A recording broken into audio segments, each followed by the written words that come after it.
The smell of fresh wood stain clung to my work gloves as I knelt beside the crooked mailbox post, trying to figure out how someone had managed to install it so badly. The whole thing leaned at a dangerous angle, like it was bowing to passing. Cars? I'd been doing handyman work around Millbrook Heights for 3 years, but this was definitely a first.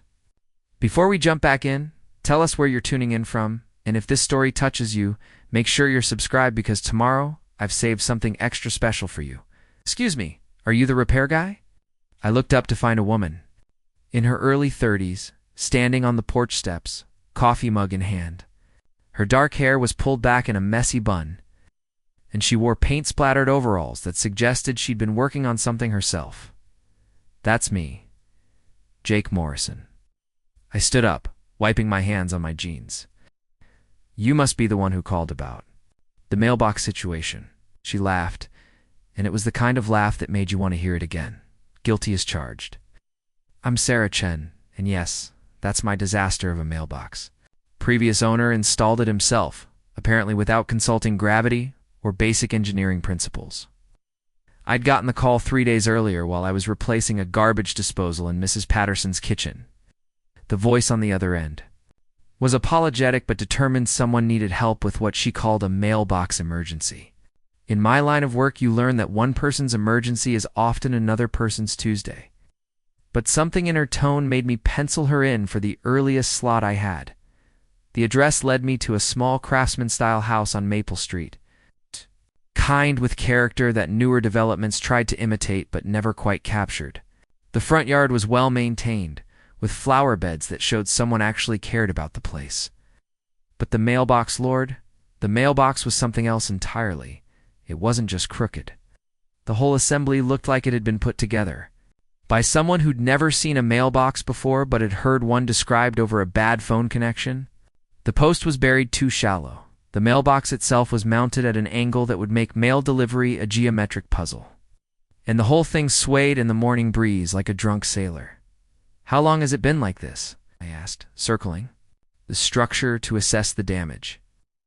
2 months, Sarah said, stepping down from the porch. I bought the house in April. This was one of those things I figured I'd deal with eventually. But the mail carrier left a note yesterday saying he's not sure how much longer he can deliver to a moving target. I laughed despite myself. Can't blame him. Mail trucks aren't equipped for carnival games. She grinned. Exactly what I thought. Plus, I'm pretty sure my neighbors are starting to think I'm running some kind of abstract art installation. I knelt down again and started digging around the base of the post with my hands, trying to see how deep the original hole went. Concrete was crumbling, and whoever had done the job had used about half the cement they should have. This is going to need a complete do-over. Post-concrete everything. Figured as much. How long do you think it'll take? A few hours? Maybe? I'll need to dig out the old concrete, reset the post properly, let it cure. You'll want to wait until tomorrow to mount the actual mailbox. Let everything set solid. Sarah nodded, then glanced at her watch. I hate to do this, but I have to head to work in about 20 minutes. Would it be okay if I left you to it? I can leave a key under the mat. If you need anything from inside, it's fine. I've got everything I need in the truck. She hesitated for a moment, then said, I'm a teacher at Roosevelt Elementary. 3rd grade. If you finish before 3:30, I'll be back then. If not, just leave the bill in the mailbox assuming it's capable of holding mail by then. It will be. After she left, I got to work. The morning was crisp, but not cold. Perfect weather for manual labor. I started by carefully removing the old mailbox, which came off easier than expected.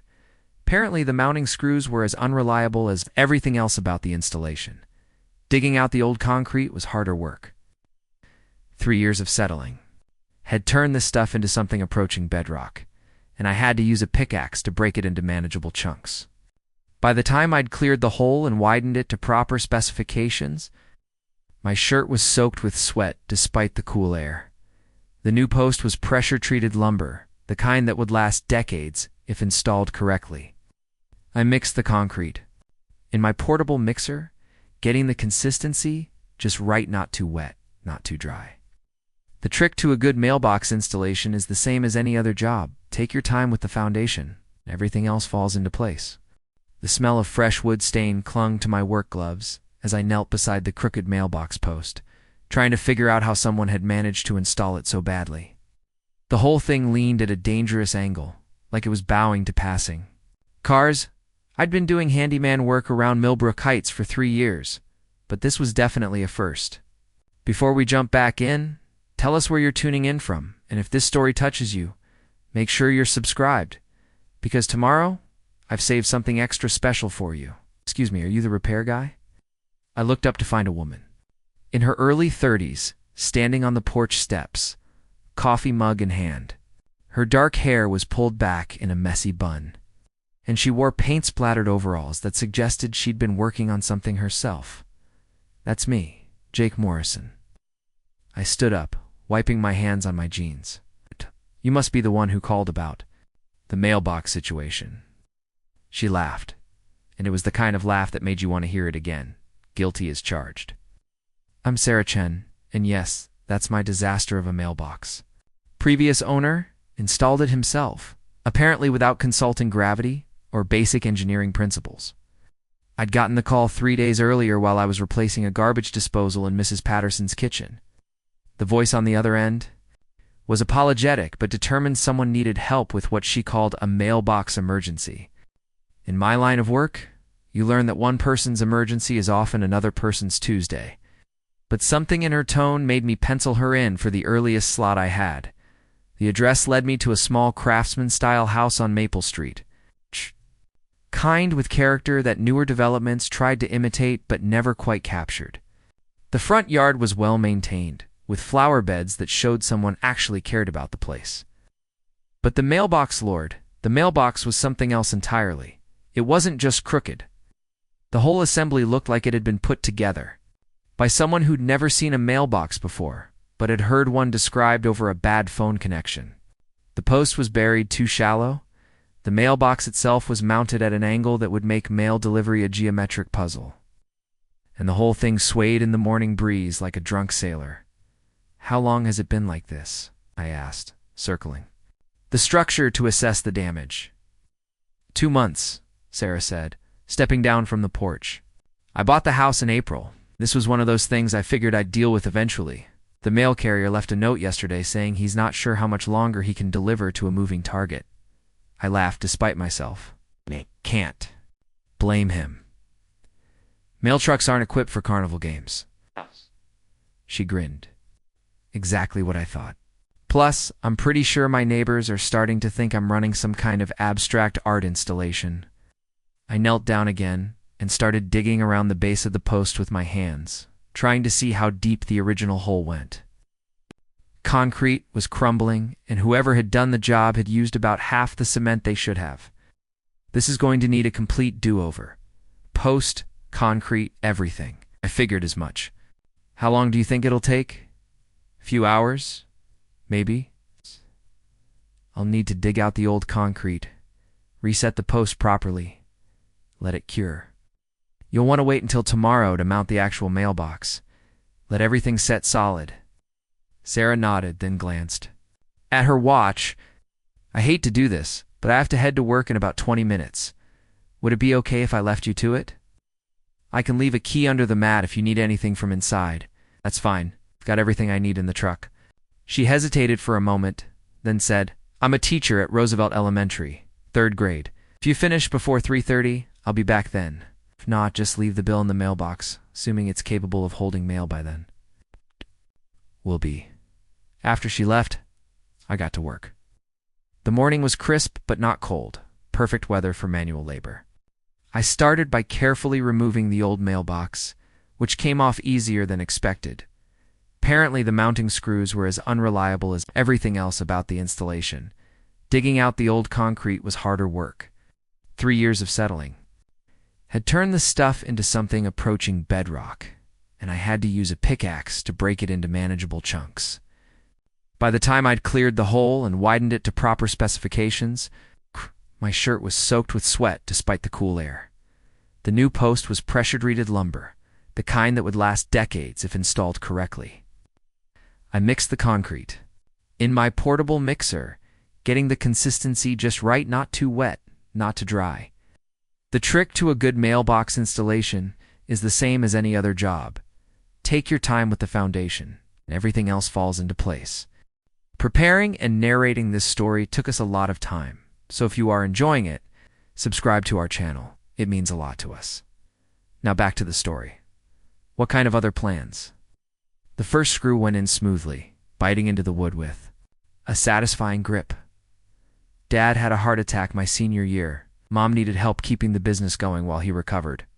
What was supposed to be a gap year turned into 2, then 3. By then I realized I actually liked the work.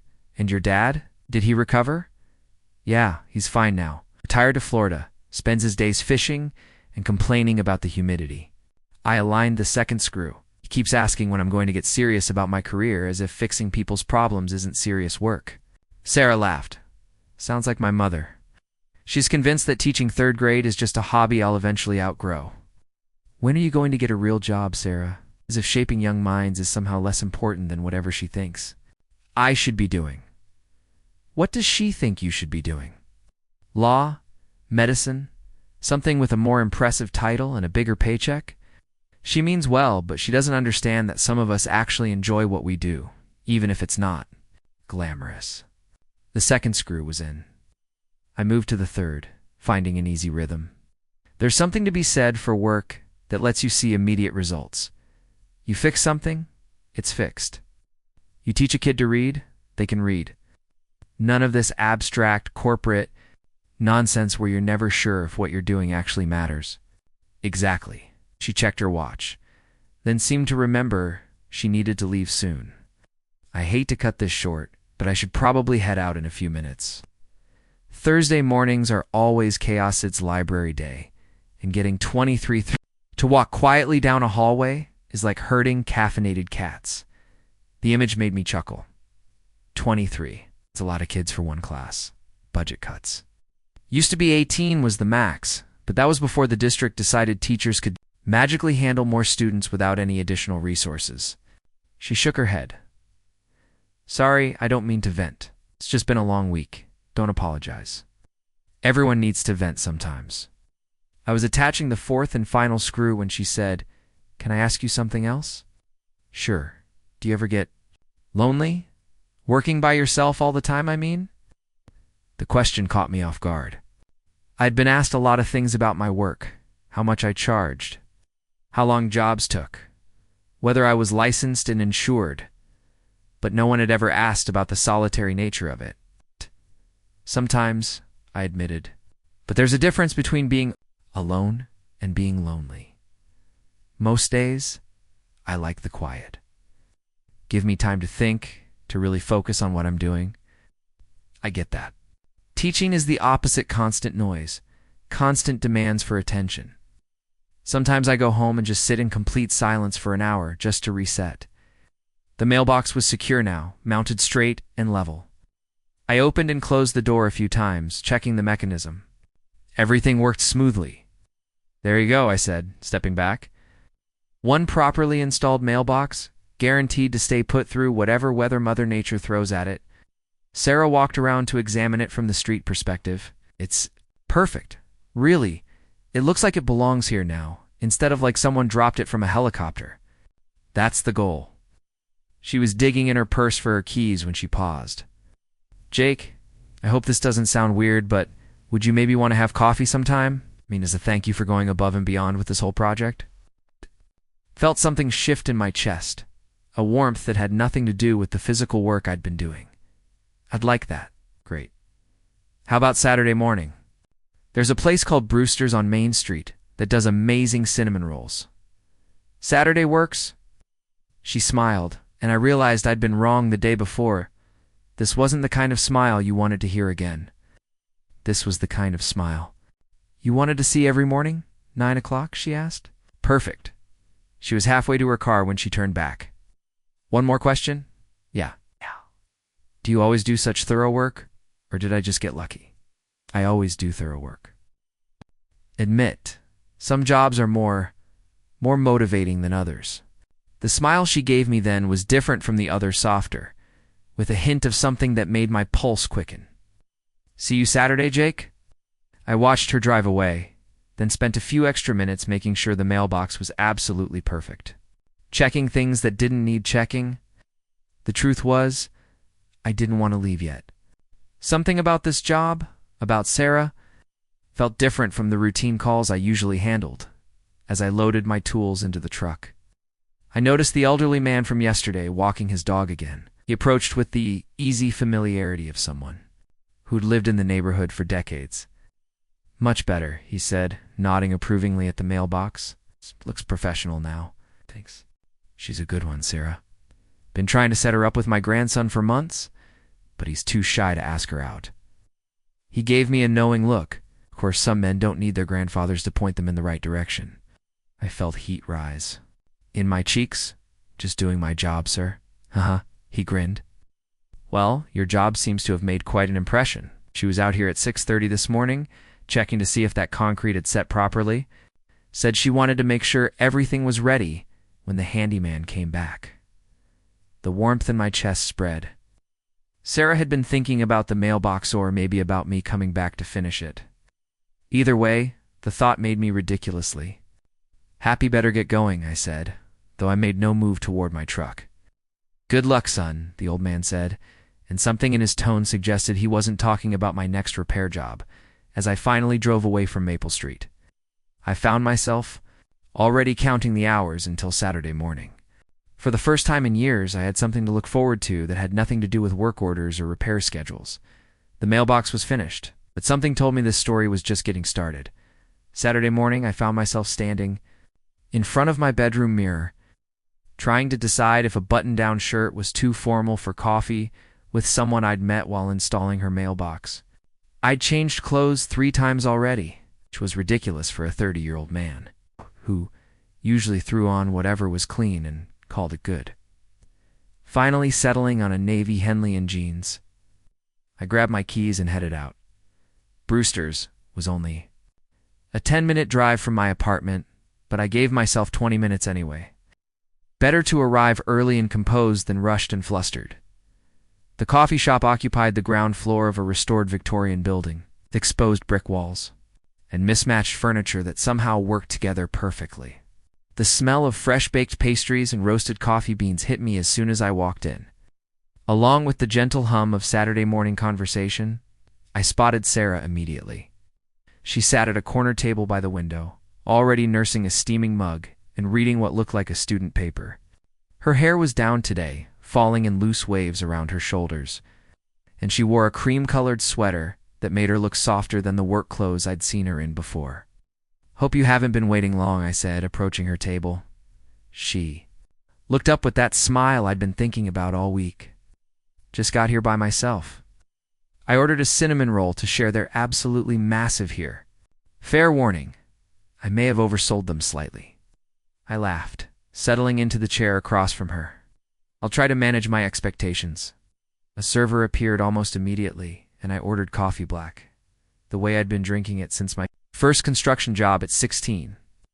Sarah had already finished grading whatever paper she'd been working on, sliding it into a folder with several others. "Weekend homework?" I asked. "Creative writing assignments?" This week's prompt was right.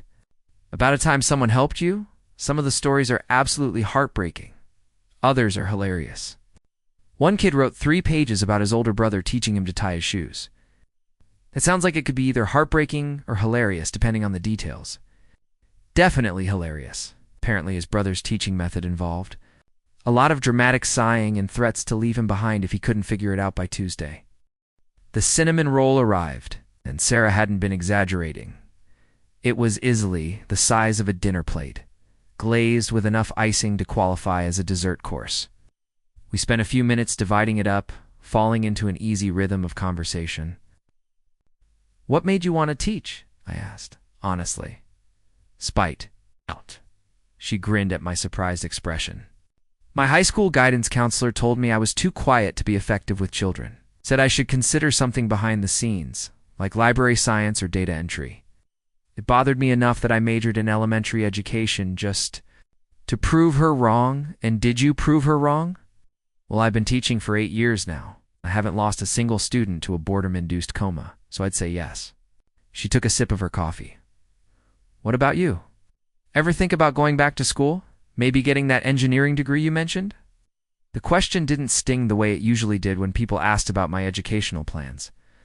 Coming from Sarah, it felt like genuine curiosity rather than judgment. Sometimes, but the older I get, the more I realize I like working with my hands. There's something satisfying about fixing things, making them better than they were before. I paused, trying to find the right words. Engineers design solutions on paper. I implement them in the real world where things don't always go according to plan, like mailboxes installed by previous homeowners who clearly skipped the measure twice, cut once lesson. Exactly like that. We talked for over an hour, covering everything from her students' latest adventures to my most memorable repair disasters. Sarah told me about the time she'd tried to fix her own leaky faucet and ended up flooding her kitchen. I shared the story of Mrs. Henderson's simple ceiling fan installation that turned into a 3-day project involving structural repairs and a visit from the fire marshal. You know what I love about teaching? Sarah said as we finished the last of the cinnamon. Roll. Every day is different. You never know what questions they're going to ask, what connections they're going to make. Yesterday, during our unit on weather, one kid asked if clouds ever get tired from floating around all the time. Do they? According to Marcus Thompson. They do, which is why it rains clouds are just taking a nap and drooling on us. I laughed so hard I nearly choked on my coffee. That's actually not the worst weather theory I've heard, right? I told him he should write to the National Weather Service with his hypothesis. For all we know, he's going to revolutionize meteorology. As we talked, I found myself watching the way her eyes lit up when she discussed her students, the animated gestures she made when telling stories. There was a passion in her voice that reminded me of why I'd liked her from the first. Daisha genuinely cared about what she did, even when it was difficult. Can I ask you something? She said suddenly. Sure. The other day when you were working on the mailbox, you seemed, I don't know, content? Like you were exactly where you wanted to be. Do you feel that way about your work most of the time? The question was more perceptive than I'd expected. Yeah, actually. Not everyone understands that, though. People assume that if you're not climbing some corporate ladder or chasing a bigger paycheck, you must be settling for less. But you don't feel like you're settling. Not at all. I wake up every morning knowing I'm going to help people solve problems, make their lives a little easier. How many people can say that about their jobs? Sarah nodded slowly. I feel that same way about teaching. Sure, the pay isn't great and the hours are longer than people realize. But when a kid finally grasps a concept they've been struggling with, ... She shrugged. Nothing else matters at that moment. We sat in comfortable silence for a few minutes, watching the steady stream of Saturday morning customers flow in and out of the cafe. Families with young children, couples reading newspapers. Together, students with laptops and textbooks spread across tables. It was the kind of scene that made you appreciate the simple rhythms of community life. I should probably let you get on with your weekend, Sarah said eventually, though she made no move to gather her things. What's the rest of your Saturday look like? Grocery shopping, laundry, the usual excitement. Oh, and I'm supposed to help my neighbor move a piano up to her second-floor apartment, she grimaced.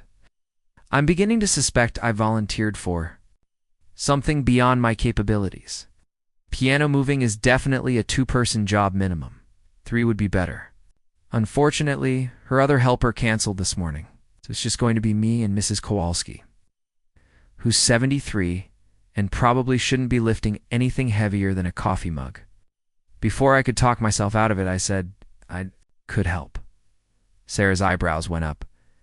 Really? You don't even know me that well? I could be a terrible person who kicks puppies and puts pineapple on pizza. Do you do either of those things? Well, no, but then I'm in. Besides, I've got all the right equipment in my truck. Dollies, straps, furniture, sliders. It'll be easier with proper tools.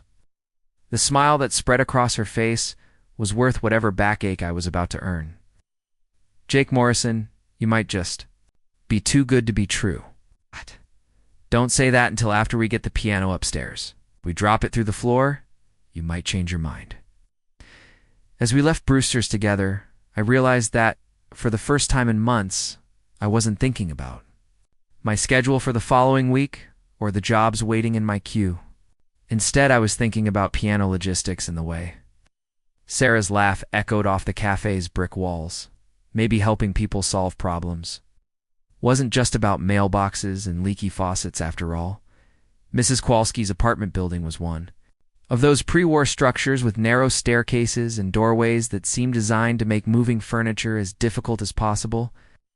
The upright piano waiting in the lobby looked like it had been built in an era when people had more patience and fewer chiropractors. "Oh, thank goodness," Mrs. Kowalski said when she saw me walking in behind Sarah. She was a small woman with silver hair pulled back in a neat bun and the kind of energy that suggested she'd been moving furniture since before I was born. "Mentioned she might have reinforcements, but I wasn't sure if you'd actually show up." "Jake Morrison," I said, offering my hand, "and I always show up when there's heavy lifting involved." She shook my hand with a surprisingly firm grip. "Helena Kowalski. This is my grandmother's piano. Ow.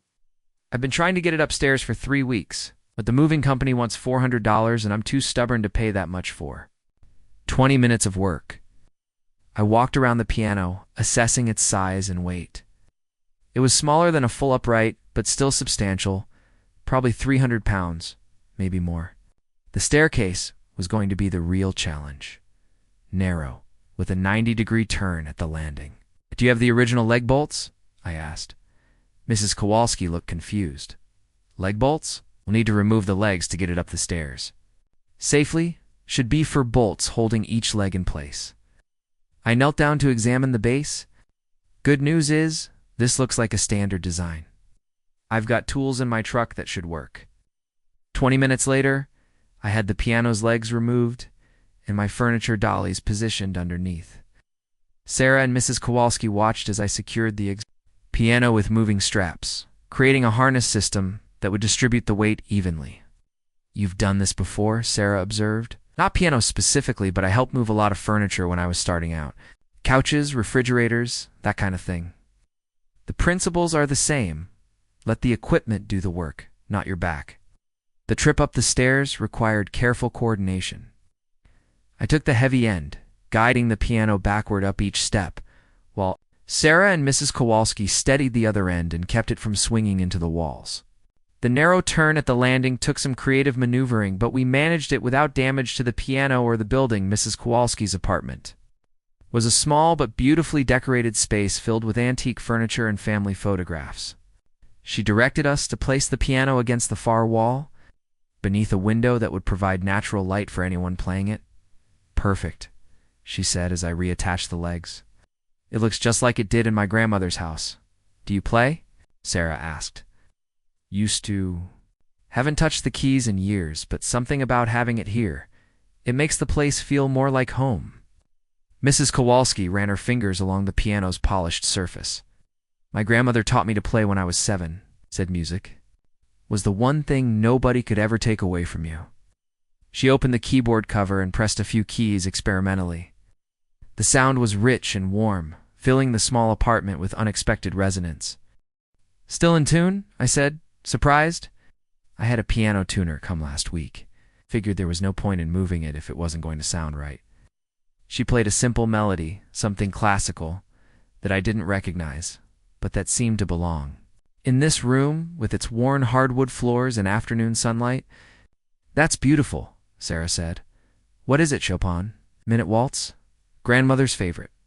Mrs. Kowalski closed the keyboard cover gently. She used to say that music was like love, it only got better when you shared it with someone else. Felt Sarah glance at me, but I kept my attention on packing up my tools.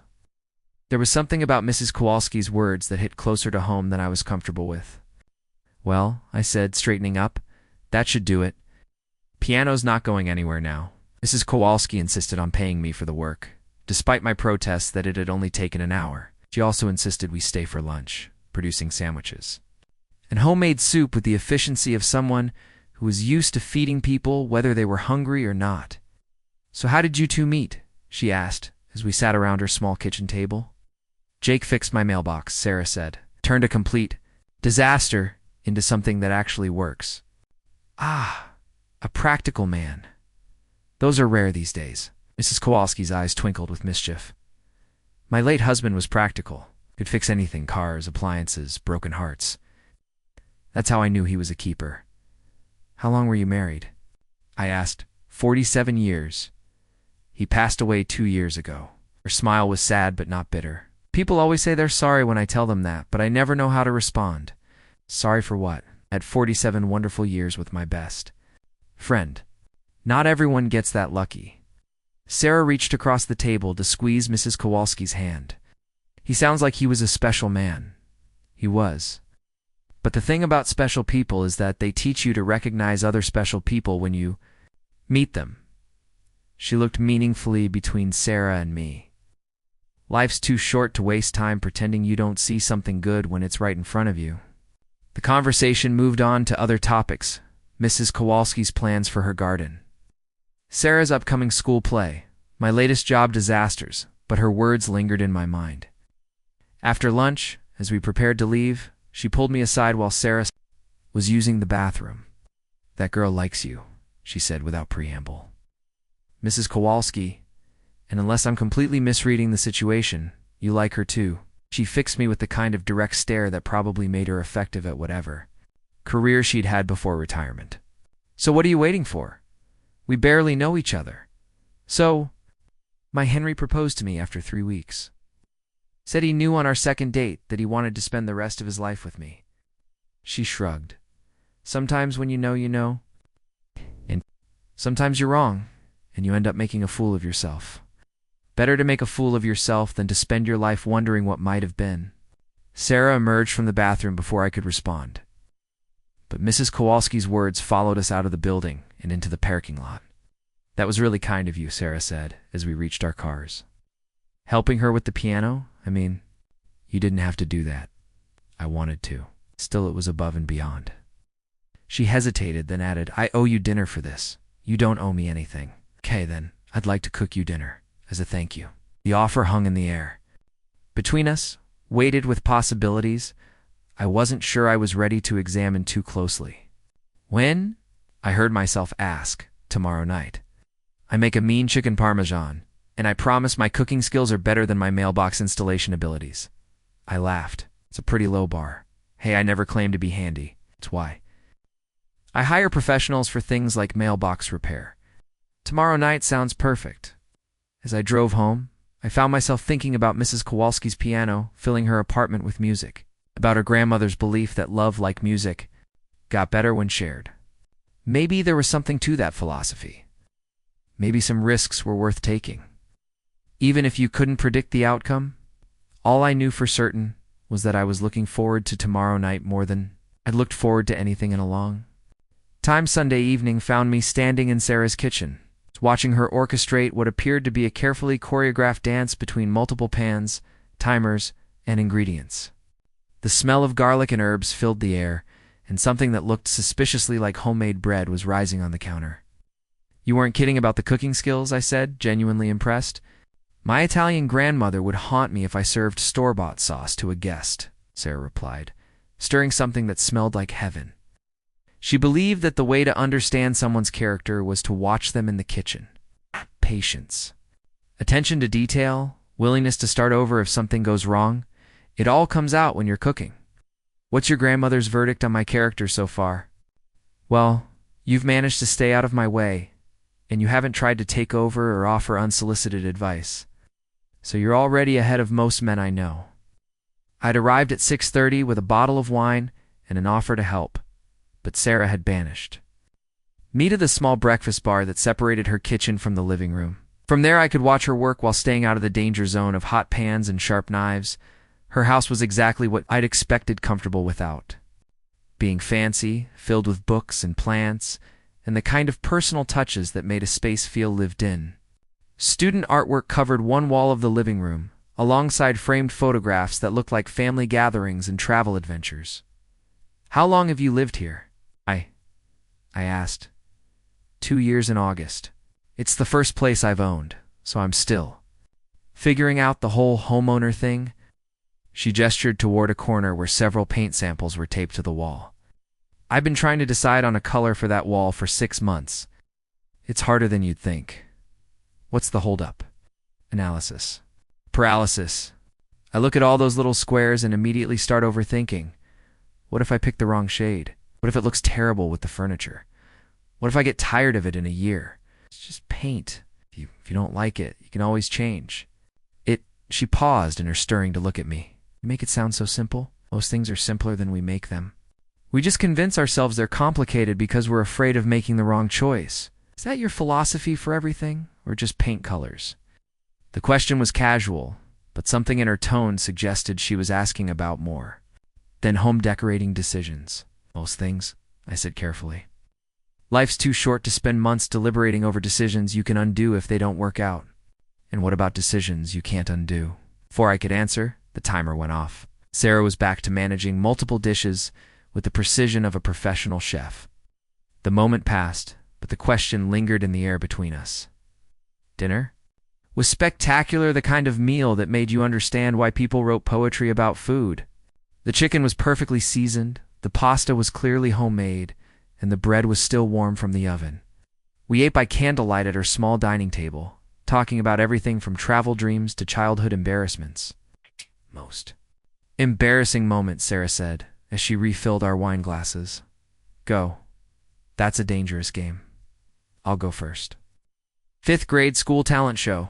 I was supposed to recite a poem about autumn leaves, but I got stage fright and forgot the words, so I just stood there for what felt like an hour, making up increasingly ridiculous rhymes about trees and cheese, and, well, it went downhill.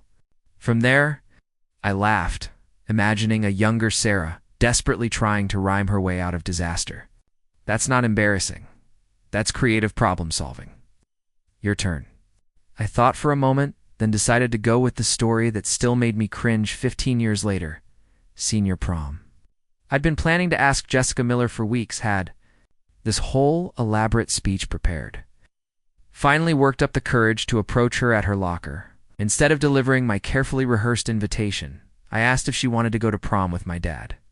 Sarah nearly choked on her wine. You asked her to go with your dad? Complete mental blankness.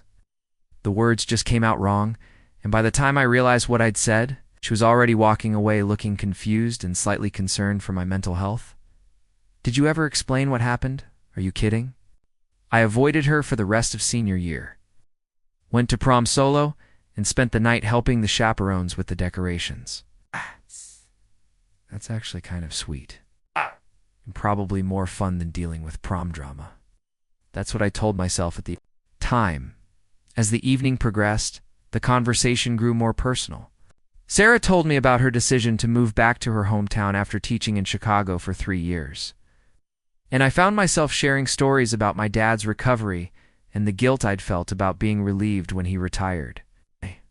Do you ever regret not finishing college? She asked as we cleared the dishes. Sometimes. Not because I think my life would be better, but because people make assumptions when they find out I don't have a degree. Like somehow I'm less intelligent or less capable because I chose a different path. For what it's worth, I think intelligence comes in a lot of different forms. Some of the smartest people I know never set foot in a college classroom. Some of the dumbest people I know have multiple degrees. Exactly. She loaded the last plate into the dishwasher. I had a professor in college who used to say that education was about learning how to think, not what to think. You can get that in a classroom, but you can also get it from experience, from paying attention to the world around you. We moved to the living room with our wine, settling on opposite ends of her couch. The conversation flowed easily, but I was increasingly aware of the space between us, of the way she tucked her feet under herself when she got comfortable, of how her eyes lit up when she talked about something she was passionate about. Can I ask you something? She said suddenly. Sure. What made you offer to help with Mrs. Kowalski's piano yesterday? I mean, you'd just met her, and moving furniture isn't exactly a typical second date activity. Was that a second date? She blushed slightly.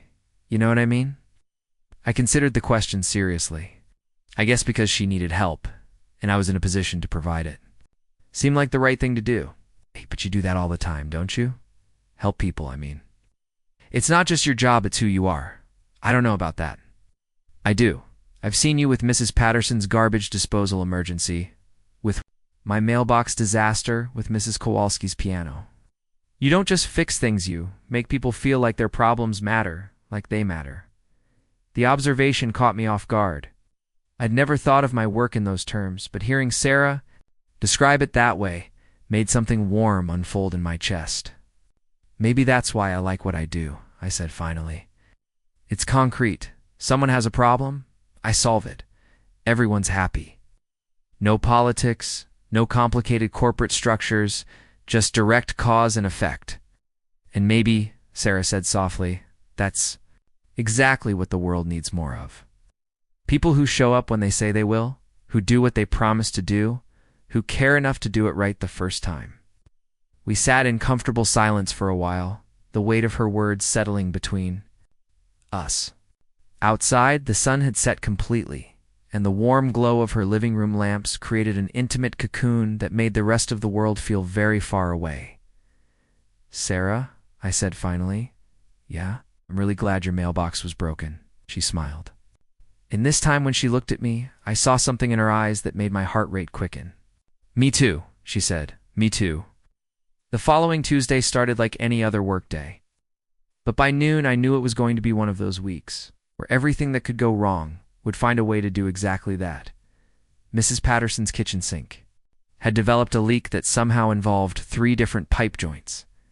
A water heater that had apparently been installed by someone with a creative interpretation of building codes, and a discovery that the previous plumber had used duct tape as a permanent solution. I was lying on my back under her sink, wrestling with a particularly stubborn coupling when my phone rang. Jake, it's Sarah. Even through the tinny speaker and over the sound of dripping water, her voice made me smile. Hey, how's your day going? It's better than yours from the sound of it. Are you underwater? Close. I'm under Mrs. Patterson's kitchen sink, and I'm starting. To think this house was built by people who had never seen actual plumbing before. She laughed. I won't keep you then, but I wanted to ask, are you free Friday evening? I tried to sit up too quickly and knocked my forehead against a pipe. Ow, yeah, I think so. Why? Roosevelt Elementary is doing our spring carnival this weekend, and I'm in charge of the dunking booth. I was wondering if you'd want to come help me set it up. Fair warning, it involves a lot of manual labor and the distinct possibility of getting soaked by 8-year-olds. Was surprisingly good. Aim. You had me at manual labor, I said, rubbing my forehead. The time. Setup starts at 5. The actual carnival is Saturday, but Friday is when we put everything together. Pizza and bad coffee provided, along with the questionable company of 23 elementary school teachers who've been planning this event for 3 months. Sounds perfect. Should I bring tools? Probably a good idea. Last year, Mr. Peterson tried to assemble the ring toss game with a butter knife in sheer determination. It didn't end well. After we hung up, I found myself working with more energy than I'd had all week. There was something about the prospect of spending Friday evening with Sarah that made even Mrs. Patterson's plumbing nightmare seem manageable. By Thursday, I'd finished the sink repair and moved on to replacing a fence. Gate for the Hendersons on Oak Street. It was straightforward work measure, cut. Hang but it gave me time to think about what was happening between Sarah and me. 3 weeks. That's how long it had been since I'd first seen her standing on her porch in paint-splattered overalls. 3 weeks. And somehow, she'd become the first person I thought about when I woke up, and the last person I thought about before falling asleep. I'd dated before. Of course. Nothing serious, mostly because I'd never met anyone who seemed to understand that I actually liked my work. My life, the choices I'd made, women who saw my occupation as something temporary, phase I'd eventually outgrow once I got serious about my future. Sarah was different. She didn't see my job as a stepping stone to something better. She saw it as exactly what it was, meaningful work that made a difference in people's daily lives. The way she'd described it Sunday night about making people feel like their problems mattered had stuck with me all week. Friday evening found me pulling into Roosevelt Elementary's parking lot with a truck full of tools and a nervous energy I hadn't felt since high school. The school was a classic brick building with wide hallways and the faint smell of cafeteria food and floor wax that seemed universal too. Elementary schools everywhere, I found Sarah in the gymnasium, standing amid what looked like the aftermath of a particularly chaotic toy store explosion. Cardboard boxes, folding tables, and various carnival equipment were scattered across the polished floor. while several teachers moved around with the focused determination of people working against a deadline. Thank goodness, Sarah said when she spotted me. I was starting to worry we'd have to build the dunking booth with popsicle sticks and wishful thinking. She looked different in her work environment, more confident, more in charge. She wore jeans and a Roosevelt Elementary t-shirt, her hair pulled back in a practical ponytail. And she moved through the chaos with the easy authority of someone who was used to managing controlled disorder. "Show me what needs doing," I said, setting down my toolbox. The next 3 hours were a whirlwind of assembly, problem-solving, and the kind of collaborative effort that reminded me why I'd always preferred hands-on work to office politics. Sarah had been right about her colleagues. They were a mix of perfectionist organizers and creative problem-solvers, and all united by their determination to give their students the best carnival possible. The dunking booth kit turned out to be one of those some assembly-required projects that assumed basic engineering knowledge and included instructions written by someone who'd apparently never tried to follow instructions. Sarah and I worked together to decipher the cryptic diagrams, while Mrs. Rodriguez, the second-grade teacher, provided running commentary that had us both laughing despite the frustration. Step 3 says to align the perpendicular supports with the horizontal stabilizers, I read from the instruction sheet, which would be helpful if anything in this box was labeled. Sarah muttered, holding up 2 identical-looking metal bars. "How are we supposed to know which one is perpendicular and which one is horizontal?" "They're the same thing," said Mrs. Rodriguez. "Perpendicular just means they're at right angles to each other. These instruction writers just like to sound fancy." By 8 o'clock, we'd successfully assembled not only the dunking booth, but also helped with the ring toss, the basketball shootout, and a face painting station that had required some creative carpentry to reach the right height for small children. "Officially invited to every school event from now on," said Mr. Peterson, 5th-grade teacher, who'd apparently learned his lesson about butter knife construction techniques. "We could use someone who actually knows what they're doing." "Happy to help," I said, and was surprised to realize I meant it. There was something satisfying about working on a project that was designed purely to bring joy to kids. No profit motive or complicated agenda involved. As the other teachers finished up and headed home, Sarah and I found ourselves alone in the gymnasium, surrounded by the fruits of our labor. Tomorrow, this space would be filled with excited children and tired parents. But tonight, it felt like our own private accomplishment. "Want to test the dunking booth?" Sarah asked, with a mischievous grin. "You want to dunk me?" "I want to make sure it works properly, for quality control purposes." "And I suppose volunteering to be the test dummy is out of the question?" "I'm the carnival coordinator. Can't risk injury before the main event." 20 minutes later, I was sitting on the dunking booth platform in my work clothes, watching Sarah line up baseballs with the focused intensity of a professional pitcher. "You know, I called out for quality control.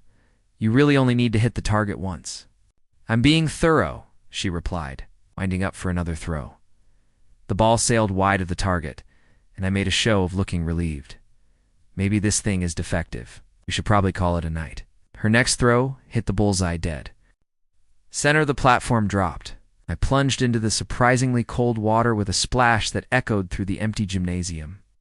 When I surfaced, sputtering and laughing, Sarah was doubled over with laughter. "Quality control is complete," she announced. "The dunking booth is fully operational. Remind me to volunteer for the ring toss next time," I said, climbing out of the tank.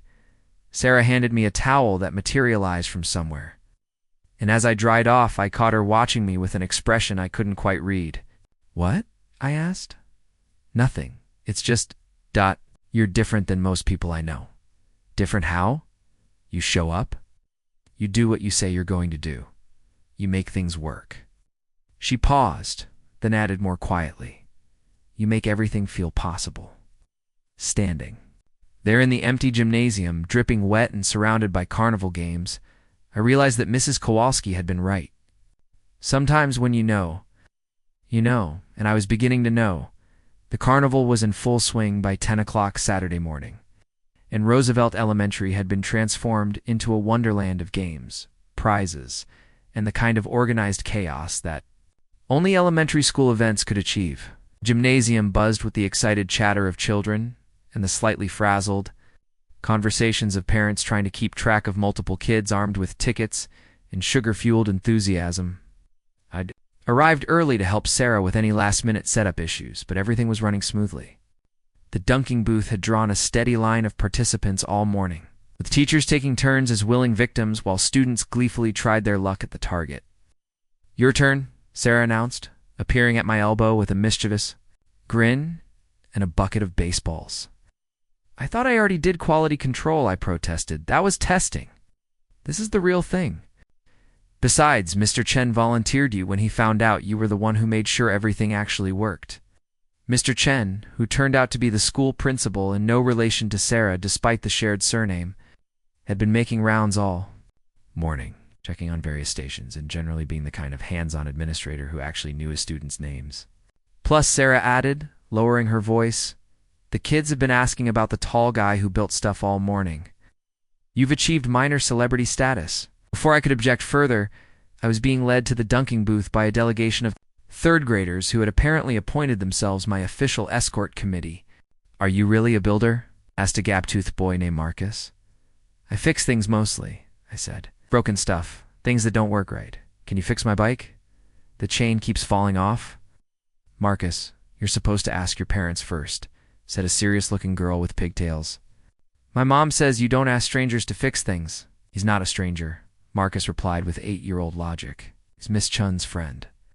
The casual way he said it made something warm spread through my chest. Apparently word had gotten around about my relationship with Sarah, and the kids had simply accepted it as fact. The next hour was a blur of enthusiastic children, surprisingly accurate throws, and more trips into the dunking tank than I cared to count.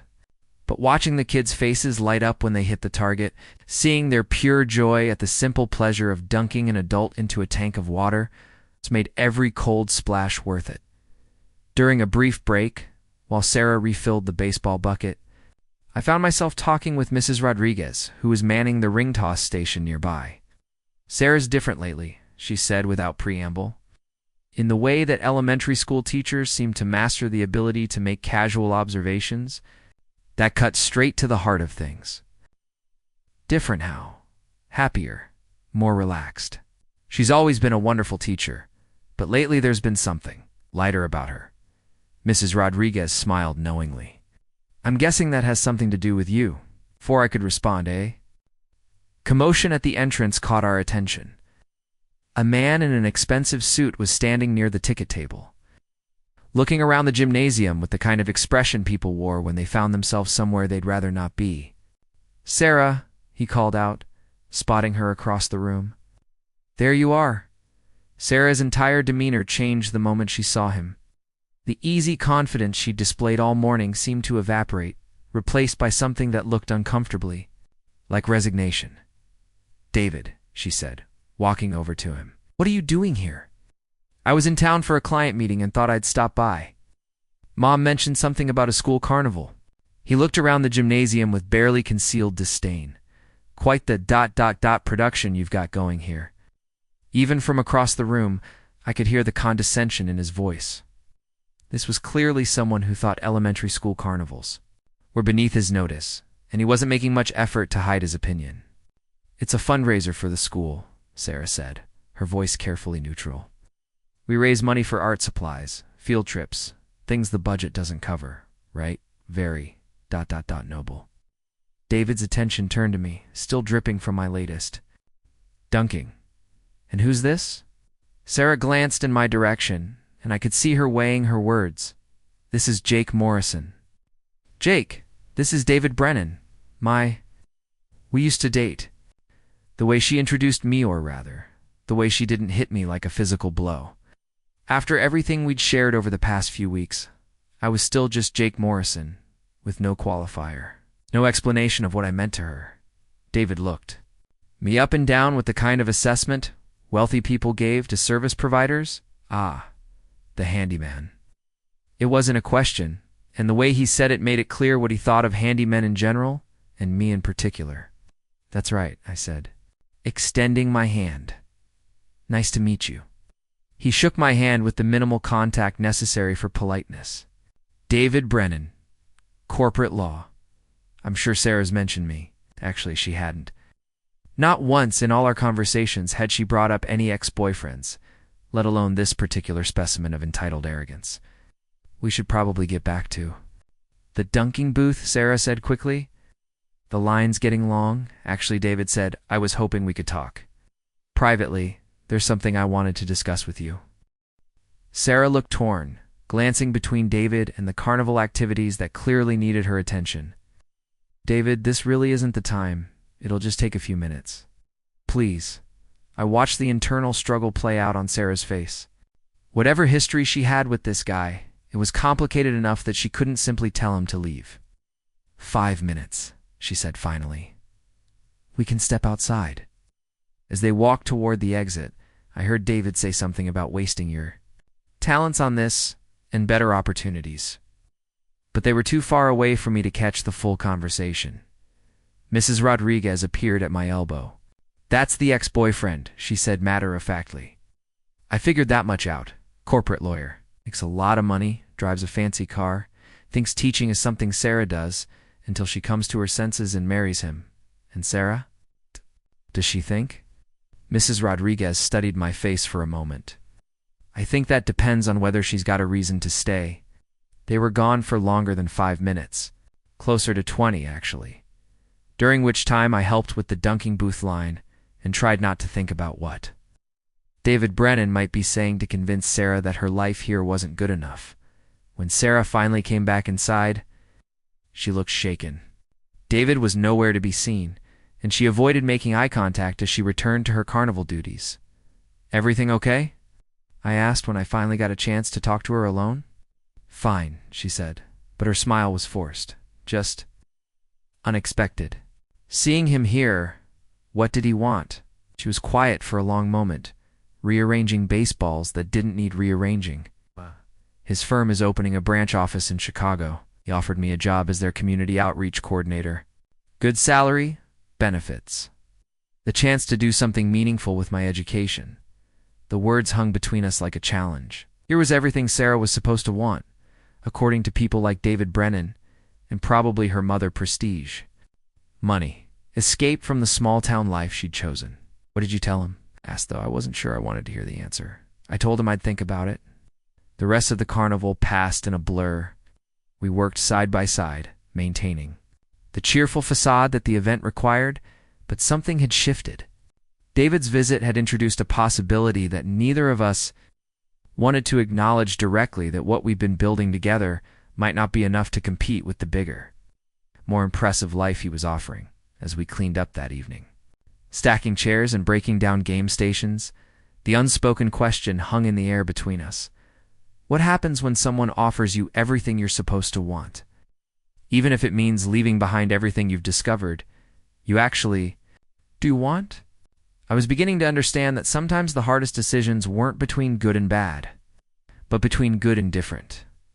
The silence between Sarah and me stretched through the entire following week.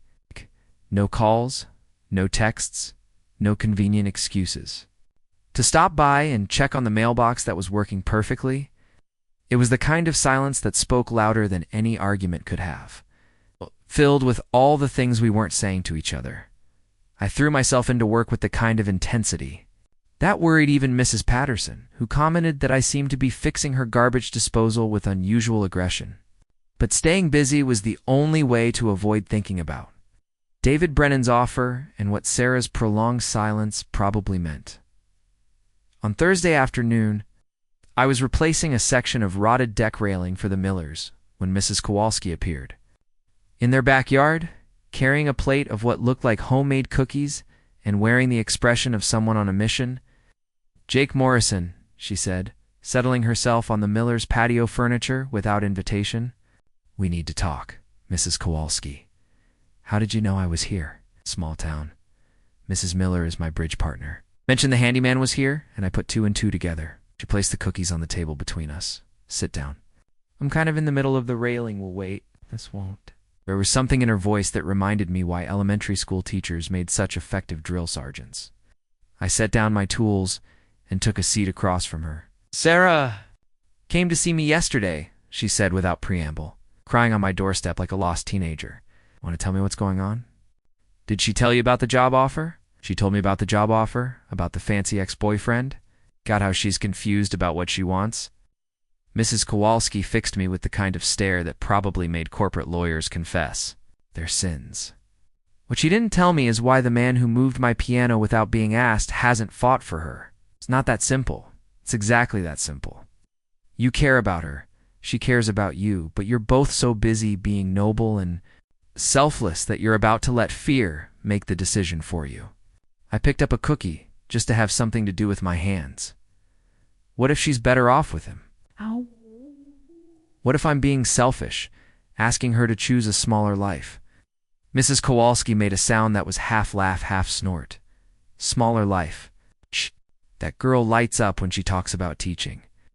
She spent 20 minutes yesterday telling me about a student who finally learned to read chapter books.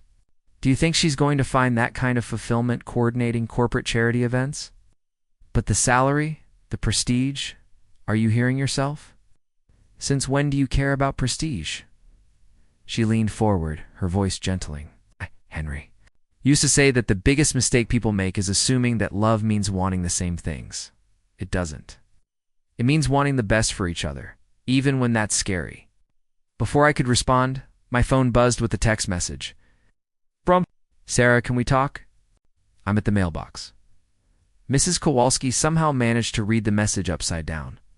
Well, what are you waiting for? Go. I found Sarah standing beside the mailbox I'd installed 6 weeks earlier, running her fingers along its smooth surface like she was reading Braille. She wore the same paint-splattered overalls from that first day, and her hair was pulled back in the same messy bun. But everything else about the moment felt completely different. Hey, I said, approaching cautiously. Hey. She didn't look up from the mailbox. I've been thinking about what David said, about Chicago, about the job, about all the opportunities I'm supposedly missing by staying here. She finally looked at me, and I could see she'd been crying. About what you said that first night at dinner, about making decisions you can undo versus decisions you can't. My heart was beating so hard I was sure she could hear it, and this morning I was getting ready for school, and I realized I was excited about teaching my kids about the solar system. Not just doing my job, but genuinely excited about watching their faces when they learned that Jupiter has 79 moons. She wiped at her eyes with the back of her hand. And I thought about how I'd feel doing David's job, coordinating charity galas and corporate sponsorships, and I just felt ...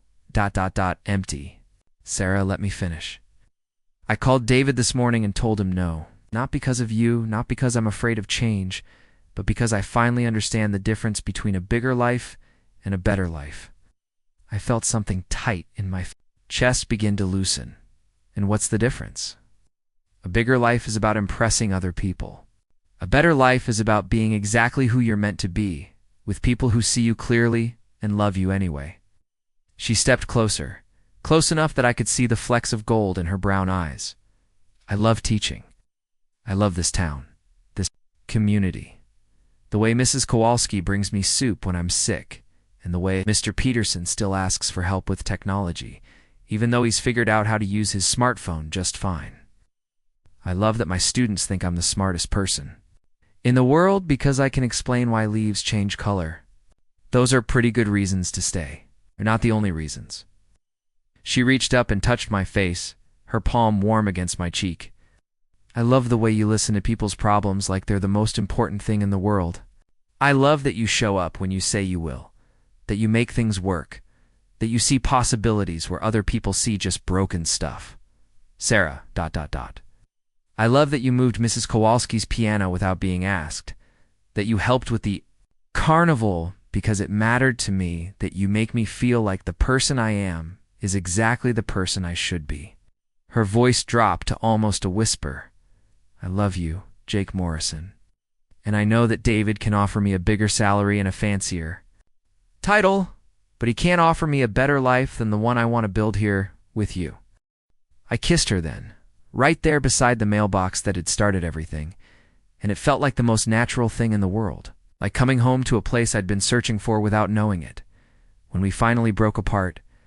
She was smiling that smile I'd been falling for since day one. "So," she said, "what do you think about that?" I looked at the mailbox behind her, solid and straight, and built to last through whatever weather came its way.